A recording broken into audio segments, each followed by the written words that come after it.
Yeah, I guess kind of, I obviously grew up in the state, and I know Penn State's history and tradition and things like that. But I guess sometimes when I look at series, I'm shocked sometimes.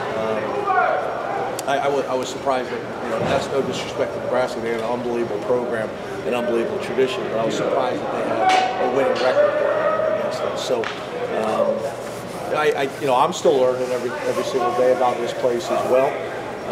But yeah, I was surprised that they had a winning record.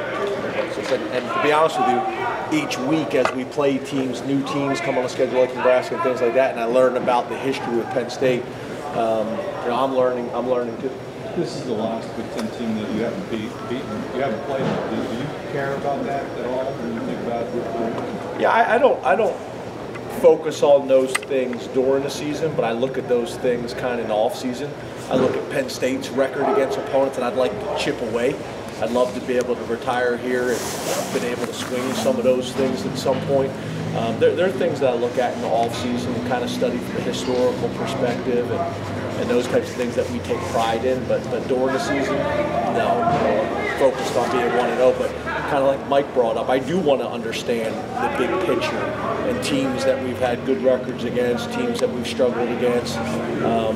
I'd like to be able to have a positive impact on all those things before we leave.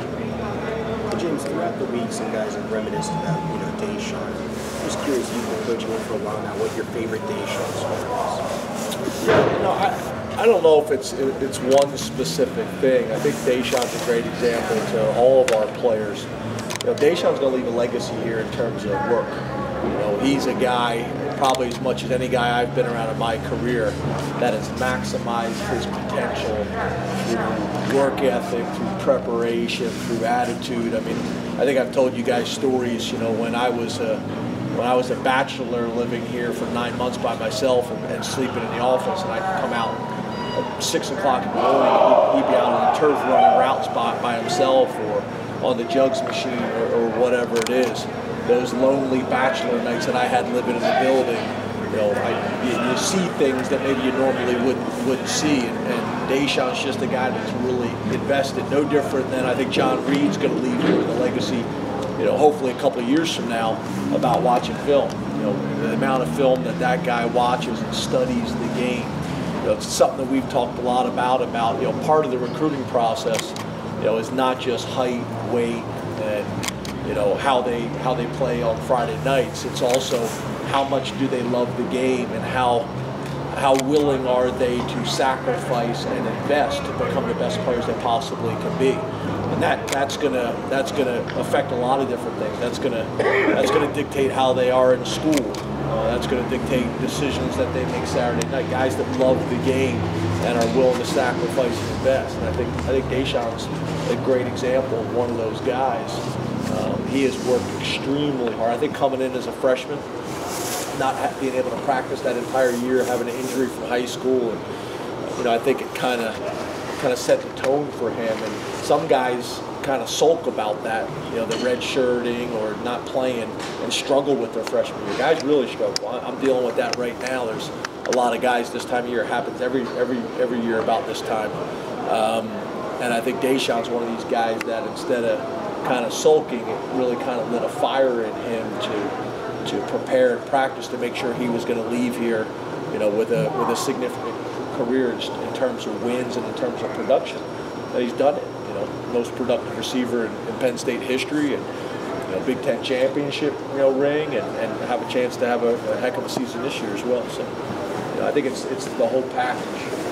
Throughout the recruiting process, how do you tell when a guy has that love for the game sort of thing? Is it rare? Is it hard to tell when they're 17, 16, 18 years old? I think it's like anything else. It's asking the right questions, and it's asking enough questions, and it's also being willing to hear the information that you need to hear. Because a lot of times we ask questions, but we don't want to hear it if he's a good player. We don't want to hear it. It's looking at the transcript. The transcript will tell you a lot.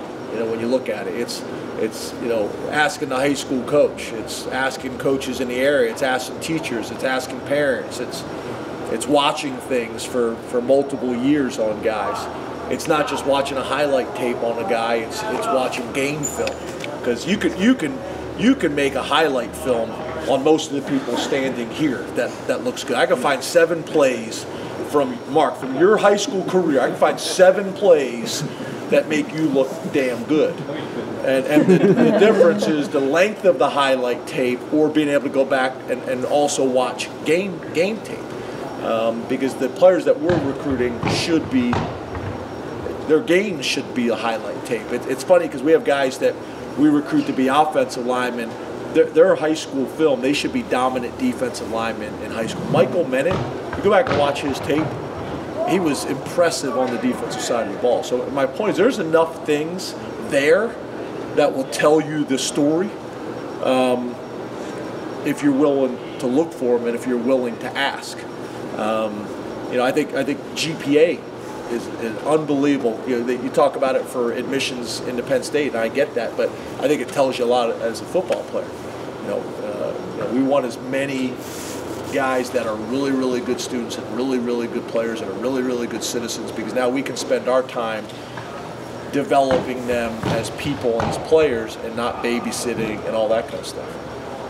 And when recruiting Deshaun or some of the other seniors, when did you realize that they had this love? Was it right away? To be honest with you, we talk a lot right now that this is my first class, but it's really not. I think we have 7 guys that have been here for 5 years before. They were here a year before I got here.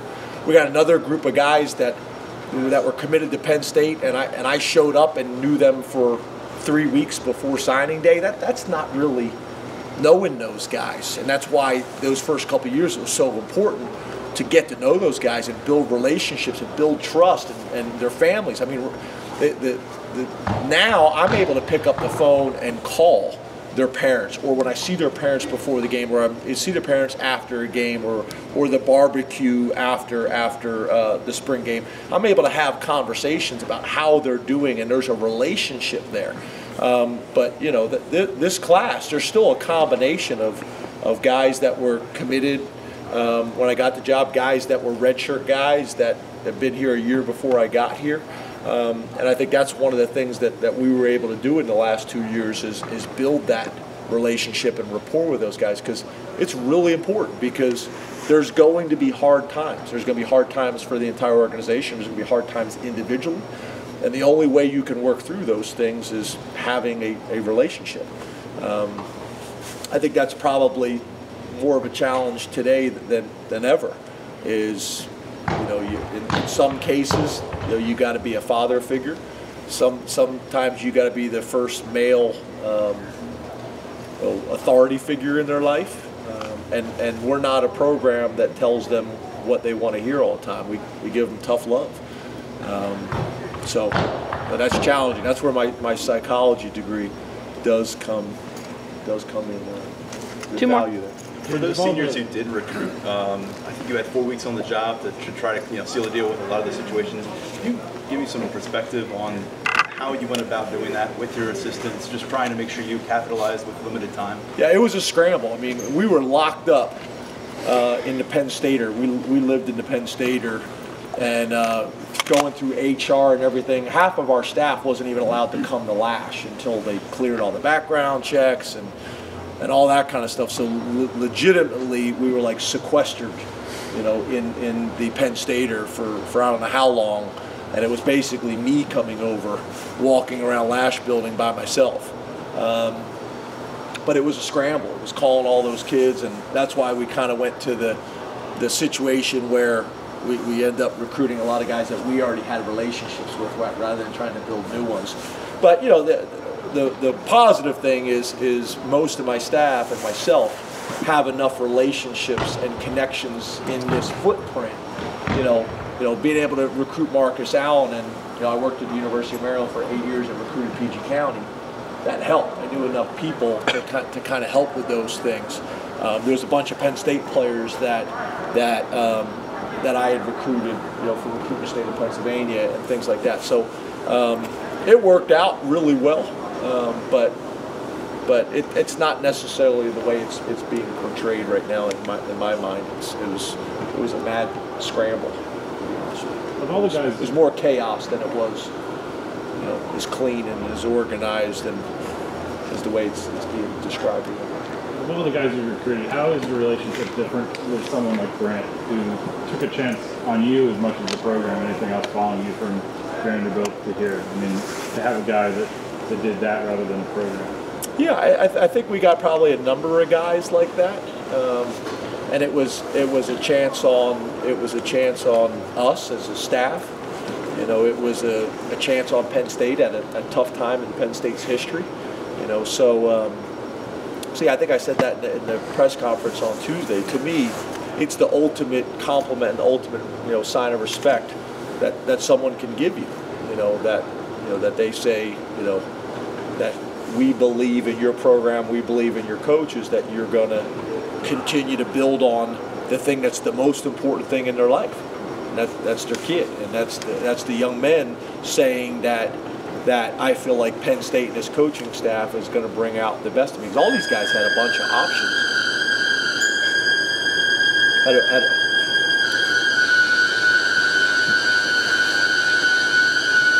Probably need some oil.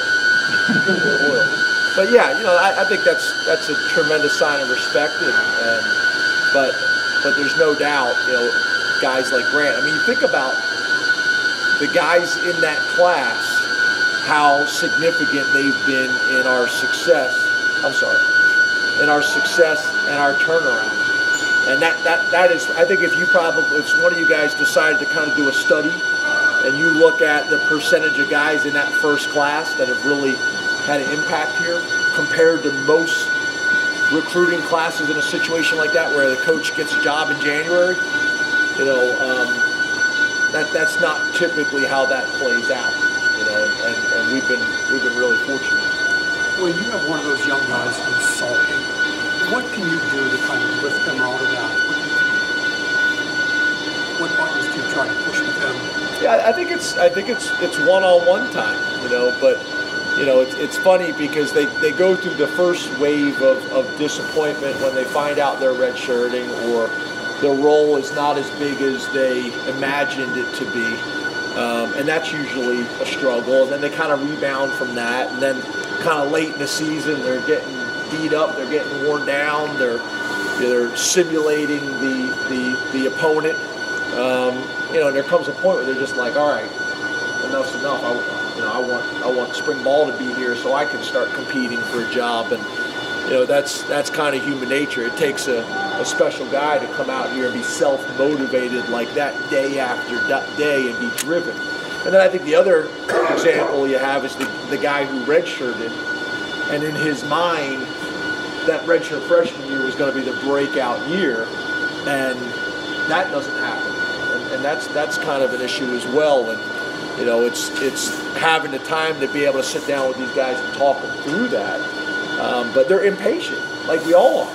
They're redshirt freshmen, and they're not all Big Ten or all American or starters for you yet, and couldn't be more frustrated. I'm like, you're a redshirt freshman.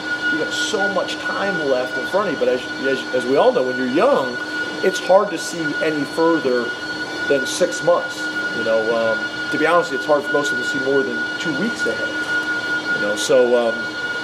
And I just think there's so much pressure put on through the recruiting process and from home that a lot of these guys feel like they got to make it to the NFL, and there's pressure from the family that's what they have to do, and they have to do it within 3 years, and all this craziness. And we've all been doing this long enough that you look at the data, and the data says that's not realistic. But a lot of them aren't living in a world of reality. But I could say that about a lot of things about reality, the world of reality. Thank you, Coach. Yeah, thanks, guys. Thanks, James.